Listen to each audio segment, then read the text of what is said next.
আসসালামু আলাইকুম। আপনারা দেখছে আবু হুজাইফা দি ইসলামিক চ্যানেল। অনুগ্রহ করে লাইক করুন, শেয়ার করুন এবং চ্যানেলটি সাবস্ক্রাইব। আজকে আমরা ইসলামী ঐতিহ্যের খুব গুরুত্বপূর্ণ একটা টেক্সট সহিহ আল বুখারীর একটা বর্ণনা নিয়ে আলোচনা করব।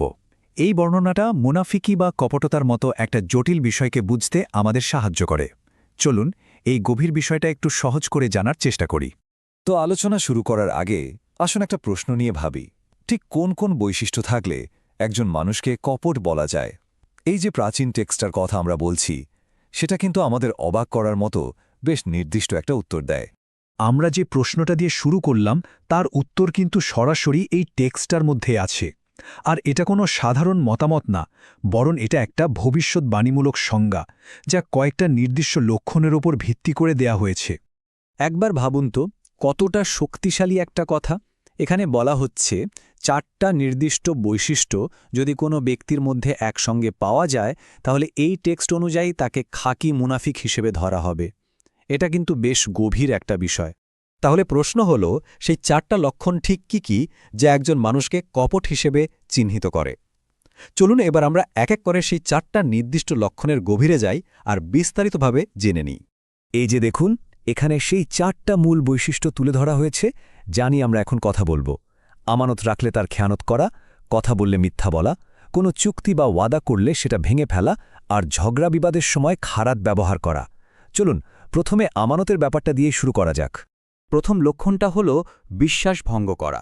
মানে যখন কারো ওপর ভরসা করে কোনো দায়িত্ব বা কোনো জিনিস আমানত হিসেবে রাখা হয়, তখন সে সেটার খেয়ানত করে। এটা কিন্তু শুধু টাকা পয়সার ব্যাপার না, হতে পারে সেটা কোনো গোপন কথা রক্ষা করার দায়িত্বেও। দ্বিতীয় লক্ষণটা হল কথায় কথায় মিথ্যা বলা। এখানে মূল বিষয়টা হলো এটা একবারের ভুল না, বরং একটা অভ্যাসে পরিণত হওয়া। যখনই কথা বলার সুযোগ আসে তখনই সত্যিটা না বলে মিথ্যার আশ্রয় নেওয়াকে কপটতার একটা চিহ্ন হিসেবে বলা হয়েছে। 3 নম্বর লক্ষণটা হল চুক্তি বা ওয়াদা ভঙ্গ করা। যখন কেউ কোনো অঙ্গীকার করে কিন্তু পরে ইচ্ছে করে সেটা আর পালন করে না, তখন তাকে বিশ্বাসঘাতক হিসাবে ধরা হয়। মানে মূল ব্যাপারটা হল কথা দিয়ে কথা না রাখার একটা প্রবণতা। আর 4 নম্বর মানে শেষ লক্ষণটা হল ঝগড়া বা তর্কের সময়কার আচরণ। যখন একজন মুনাফিক কোনো বিবাদে জড়ায়, তখন সে আর নিজেকে ঠিক রাখতে পারে না, সীমা ছাড়িয়ে যায়, অশালীন ভাষা ব্যবহার করে, অন্যকে অপমান করে কথা বলে।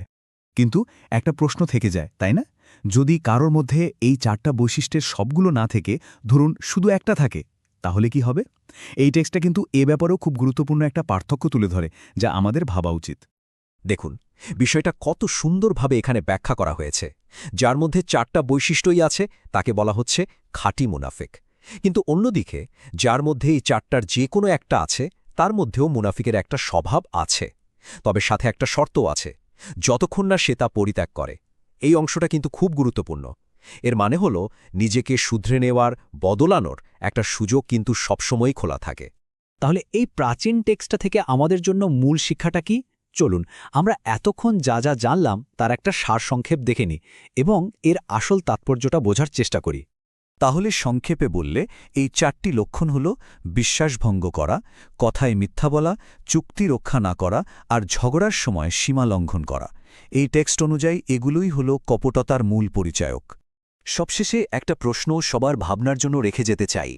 চরিত্রের এই লক্ষণগুলো, যা হাজার বছরেরও বেশি পুরনো একটা টেক্সট থেকে নেওয়া, সেগুলো আজকের যুগে আমরা যাকে পার্সোনাল ইন্টেগ্রিটি বা ব্যক্তিগত সততা বলি, তার সঙ্গে কতটা প্রাসঙ্গিক বলে মনে হয়? বিষয়টা নিয়ে কিন্তু ভাবার অনেক অবকাশ আছে।